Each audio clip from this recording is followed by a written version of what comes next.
Ms. Liisa Ansala from Finland, thank you so much for joining our program.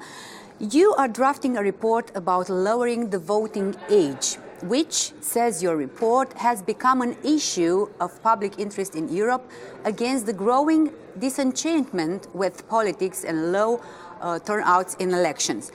My first question to you would be, which countries have already embraced this idea or are prospecting lowering the voting age?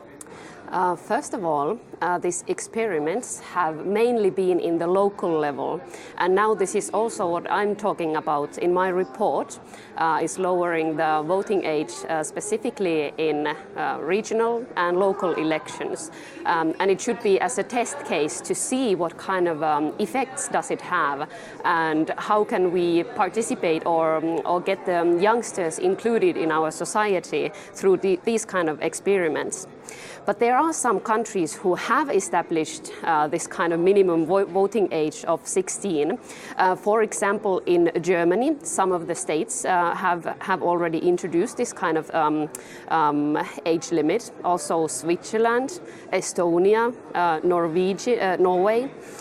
And the latest case was the referendum of Scotland independence, where there was also voting age for 16 and over that. And the results of this have been really positive. So 4 or 5 countries from 47. This is the number of the countries member of the Council of Europe. Is this process in a very, very early stage, yeah?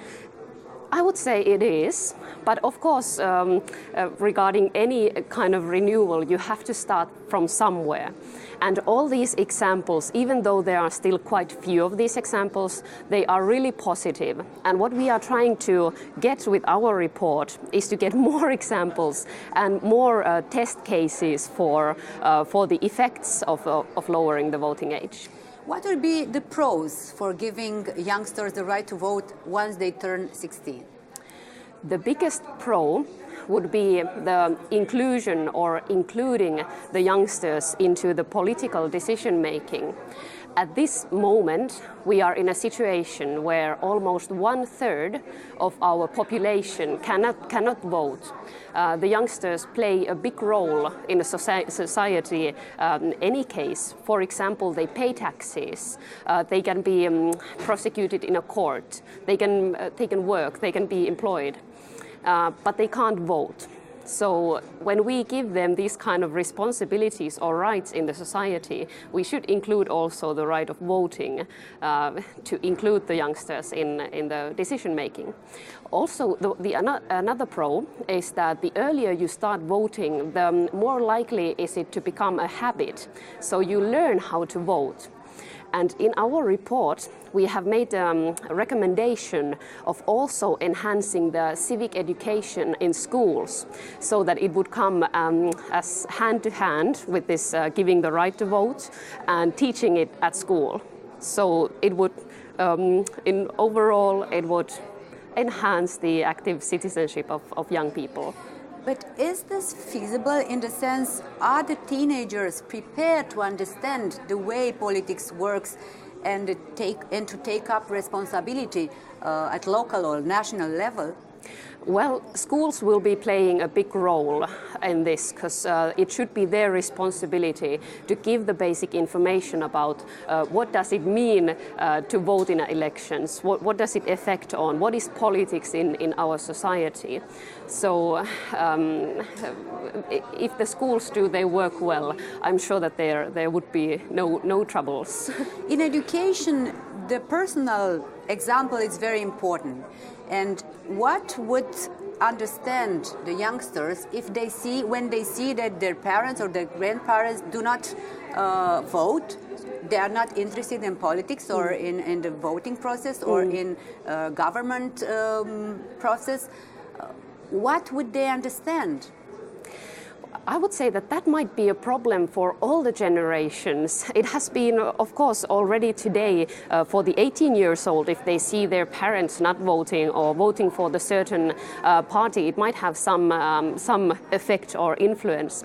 But there is research about the neurological development of young people, and it says that comparing 16 years old and 18 years old, there is not much of neurological development gone through in that phase. So the 16 years old, they are as ready to make the decision about voting or not voting as the 18 years old. Because one of the arguments that I hear all the time is that the 16 years old are not ready to vote.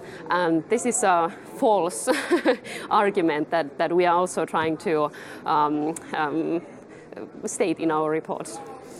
There is another report during this session citing some studies which illustrate that political institutions and young people are just simply talking different languages. How can this be approached? That is a good question, but in my opinion, I would start about thinking that democracy is the best thing that we have at the moment to decide about our issues in our societies.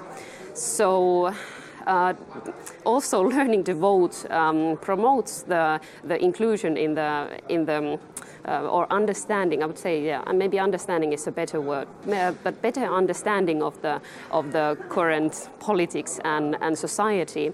So maybe through the school education and learning to vote, there would also be promotion of or enhancing the understanding between the lingua franca of the politics between the older and younger generations.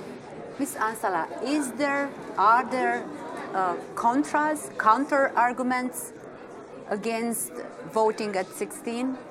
Of course, there are counter arguments. Situations are different in each country. In some countries, there might be a situation that it's not the best time to introduce this kind of renewals. Or the political system is not ready for this. Also, the young people are influenced by social media also. But also this kind of, for example, when it comes to social media, it only means that the young people are more informed about this political decision making today, as if we compare the young people 20 years ago who only had maybe newspapers or limited access to information. So even though there might be some influence of social media, but there definitely will be more information to back up the decisions for the voting.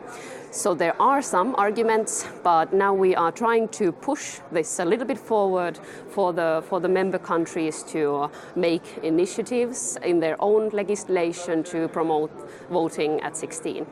What will be your estimation? When should we have this kind of regulation at the level of the Council of Europe level? That's difficult to say, but I hope in a few years we will be able to even further push this initiative, and within 10 years I hope this will be implemented in the member countries too. That is my hope. Ms. Ansala, thank you so much for this interview. Thank you.